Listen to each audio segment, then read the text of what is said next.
Hello and thanks for joining me in this video where I'm going to talk about the concept of the posterior pelvic tilt and explain why not all posterior pelvic tilts are created equal and why you want to do the posterior pelvic tilt in the way that I'm going to suggest. So to start off, what is a posterior pelvic tilt, right? What is a pelvis? What is a pelvic tilt? Anterior or posterior, any direction, right? And so if we think about the pelvis, it's basically like this bowl, right? And it has two hip sockets that are part of it, and then our legs come down from that. So if we tip this bowl forward, we have this anterior pelvic tilt, we're kind of sticking our butt out.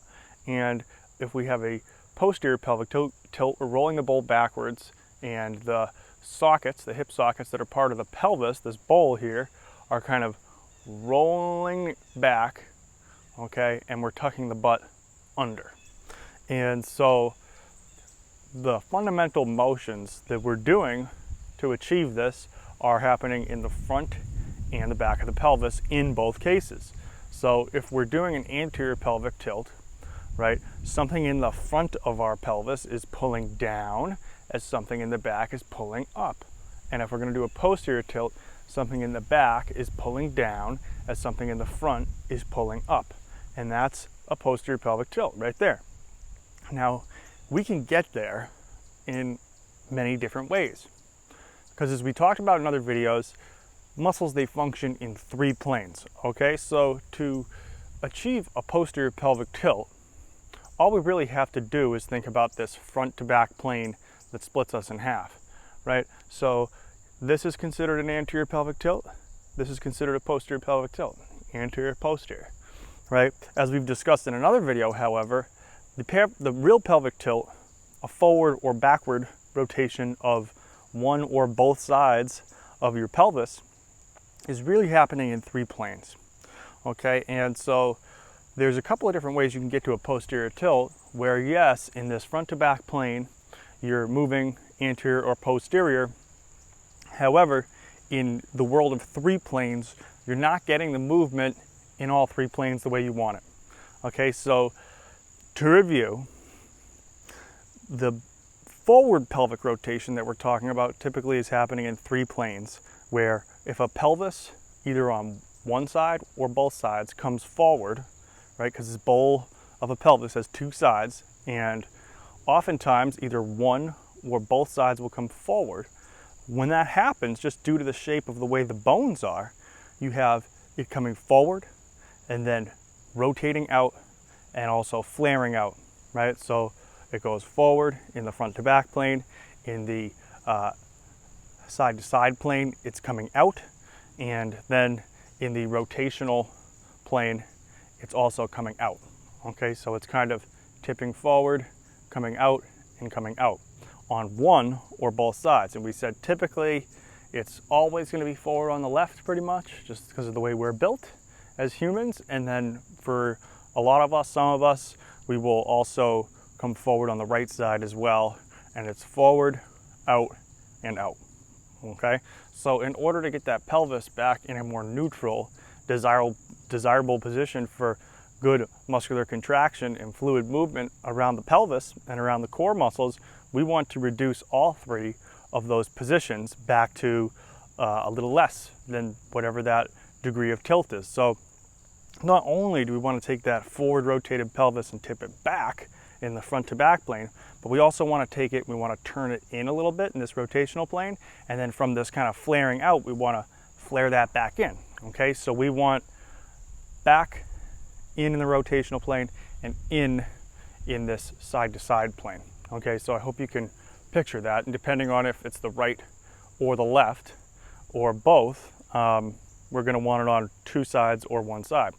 So a pelvic tilt is always a good place to start, because whether you have just a left forward or you have a left and a right forward, you're going to want to start by reducing that rotation.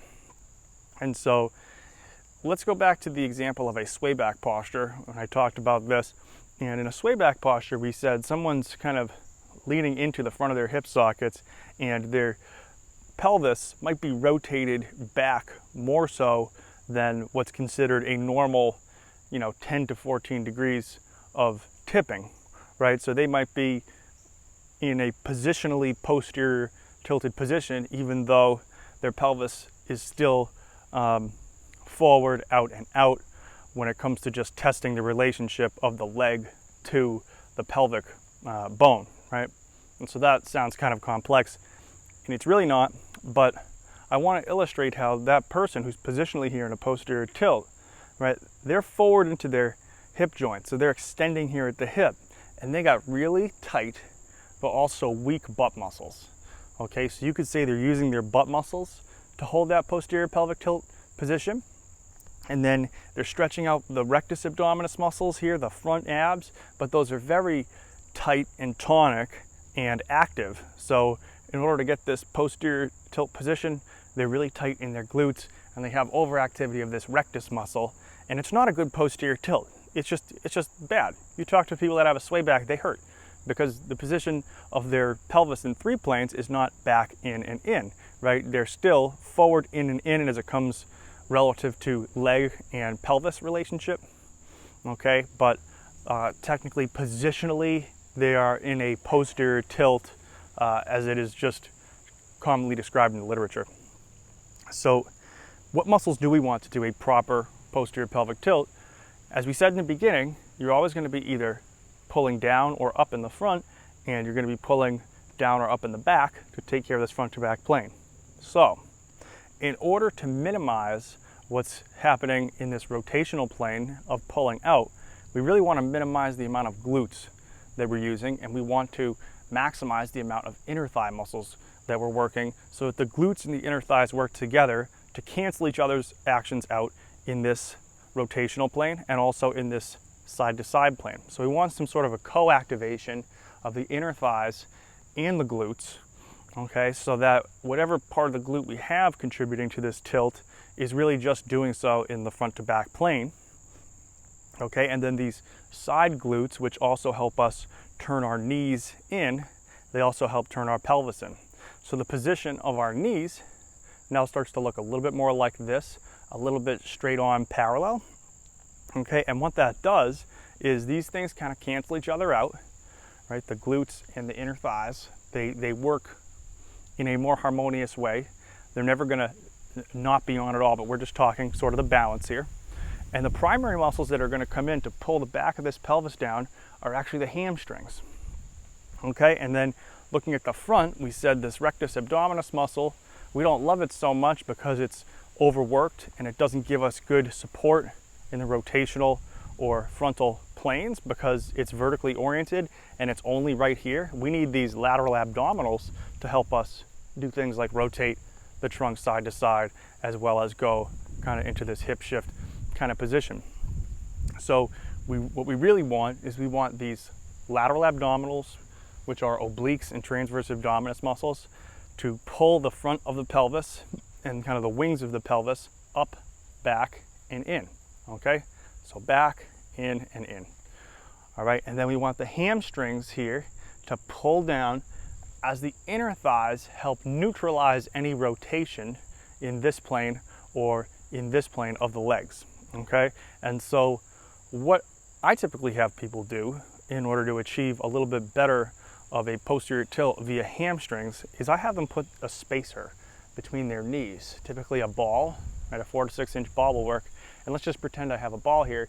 If you squeeze that ball in a little bit and those knees come more even with the hips, okay, and you keep that, and then you push your heels down into the ground, and just imagine letting your lower back relax as your tailbone tucks under you, and you exhale, which engages these obliques.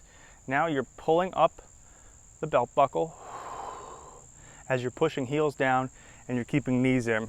That's going to give you a hamstring oriented pelvic tilt pattern that has an appropriate amount of inner thighs and glutes because they're going to balance each other. You do it with an exhale, that's where you get the abs. Now, standing up is a really hard place for people to get this right off the bat. So a lot of times I'll start in a laying down position, okay, or a feet on the wall position. And to show you what that laying down position looks like, it would look like this. So you would lay on your back and you're going to get your knees a little bit more than 90 degrees and you're going to dig your heels down. And sometimes I put the toes up like this so that I can really pull back with the heels, and you should feel the back of your legs. And then here's a real big pro tip with your knees. Try to push your knees forward towards your feet, so in that direction, and immediately you're going to get a lot of hamstring activity. The lowest part of your butt's going to pick up so that your tailbone comes off the ground, and you're going to feel that your low back flattens into whatever you're on. And so then you exhale, and you notice that these ribs come kind of down, back, and in towards the ground, and now you have a hamstring and abdominal oriented pelvic tilt. If you're having your legs come out like this and you find that you have too much glute going, then again, put a spacer between your knees, or even bring your feet out to the side and give yourself a little bit of a knock-kneed kind of posture while you do that pelvic tilt, and then you'll know how to get the hamstrings firing up, and you can progress from a seated or rather a laying down position, then learn how to do it in a more seated position, and then finally coming to standing. And then that really becomes the foundational movement pattern of a lot of the higher level patterns, whether that be squatting, like a full squat. You want a pelvic tilt, you want to shift your weight back, you want to be able to come straight down and then back up through the heels. Okay, so that's fundamental to that. A posterior pelvic tilt with a weight shift is also fundamental for anything that's going to involve a reaching or a shifting into a hip.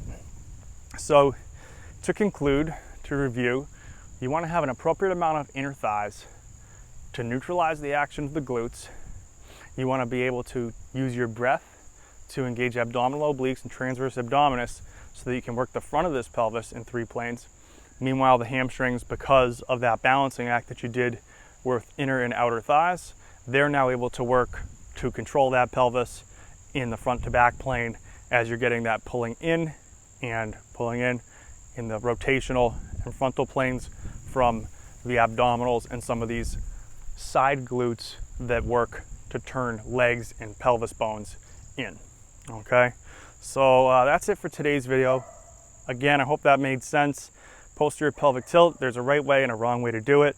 Don't be a butt squeezer, don't be a butt gripper, and don't be one of those center ab kind of individuals, because if you're doing your pelvic tilt that way, you're not going to have a very good squat, and you're not going to be able to shift into either hip very well if that's how you're doing it.